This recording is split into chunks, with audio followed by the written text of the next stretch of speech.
Senator, I want to get to you on this because we do have breaking news that we're following this morning out of Yemen. Presidential aides tell the Associated Press that Shiite rebels are now holding Yemen's president captive. They say he can't leave the palace. Rebels have laid siege to the capital city of Sana'a since September, but violence has boiled over the last couple of days. The AP cites advisors who say the country's security has been crippled. Yemen is a critical ally, of course, in the U.S. anti-terror effort abroad. So, Senator Thune, I'd like to go to you in terms of the president's comments in terms of dealing with terrorism. We had Tom Cotton on earlier, who was very critical, said he had no strategy and that we should be bombing more. What do you think our strategy should be against ISIS and pushing back extremism? Well, it's to win. It's to degrade and destroy ISIS and all forms of extremism. It's a dangerous world, Mika. We see that every day when you pick up the papers. And I sometimes think that the administration doesn't fully grasp and understand what it is that we're up against, at least in their willingness to express that. But, we have to do everything we possibly can to protect Americans, and that means military power. Obviously, that means doing everything we can to get a coalition, building a coalition. The president talked about that last night. But this is an ongoing battle. It's not going away, and it's something that we're going to be living with for a long time. But the sooner we come to the realization about how serious that threat is, the better off we're going to be. Sam Stein. Well, this is for the senator and for the congressman. One of the issues here is, with respect to ISIS, is an authorization for use of military force. And I think the key disagreement, which was seen last night too, is whether or not the president himself should submit specific language to the Congress and have them vote on that language, or whether Congress should be part of the process in coming up with the language itself. Senator, first, where do you stand on that? What would you like to see from the White House? Right, Sam. I'd like to see the president actually put forward a proposal. You know, obviously, there's pretty broad agreement that we need one. Although, it's mixed.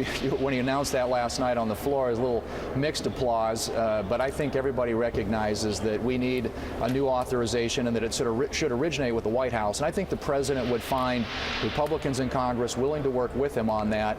But he is the commander-in-chief. He's the guy that's in charge of this. And it seems to me, at least, that that's where it ought to start.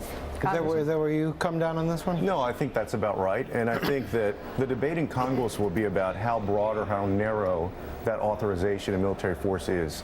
We want to make sure that, many of us want to make sure that it's narrowly tailored so that we don't end up in another war for a dozen years. Well you talk about, everybody talks about a more muscular response because we're repelled by the various extremist Muslim groups. But what does that mean? Does it mean boots on the ground? Senator Thune? Well, look, I think that in the end, it's what it takes to win, Bob. But my own view is, I'd like to see us do everything we can to get our allies in the region and some of the security forces of the countries that are affected by this to be more engaged. And that's right now what the effort entails. Let me interrupt. So you're saying whatever it takes to win. Does that specifically mean boots on the ground, an Iraq kind of commitment? I certainly would hope that it does not. But I think that we have to be prepared to defeat this threat. And if we don't, we're going to see it on our own shores. And we're seeing it all over the world today. This is not going away, and it's going to take American leadership and American firepower in order to defeat it. Jeremy Peters? I want to talk to both the senator and the congressman about this notion that the American voter right now is extremely restless, and they've shown a willingness to throw elected officials out of office in their first terms. And so that's led to this kind of mindset in Congress, I think, where a lot of lawmakers believe that they have the chance to recapture control of Congress the next time around, regain what they lost.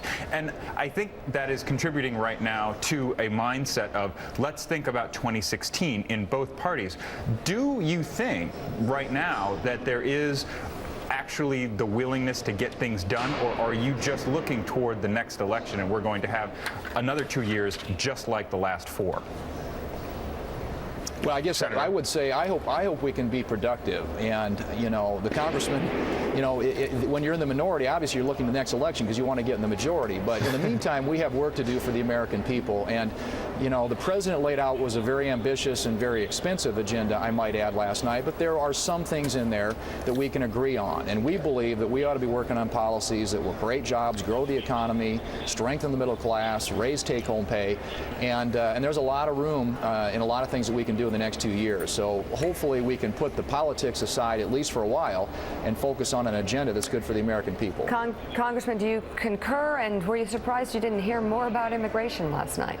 Well, I do think that, there was a survey, I think a few months ago, that showed that the American people are more worried or more concerned about politicians than they are about the economy.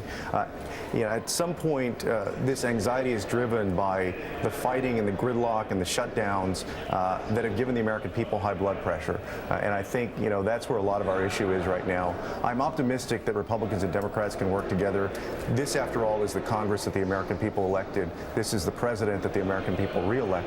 As to the issue of immigration, of course I noticed that the president didn't spend too much time on it last night, but I think he's also made his positions very clear, having issued 2 executive actions now that have covered millions of undocumented folks. And so he stated his positions very clearly.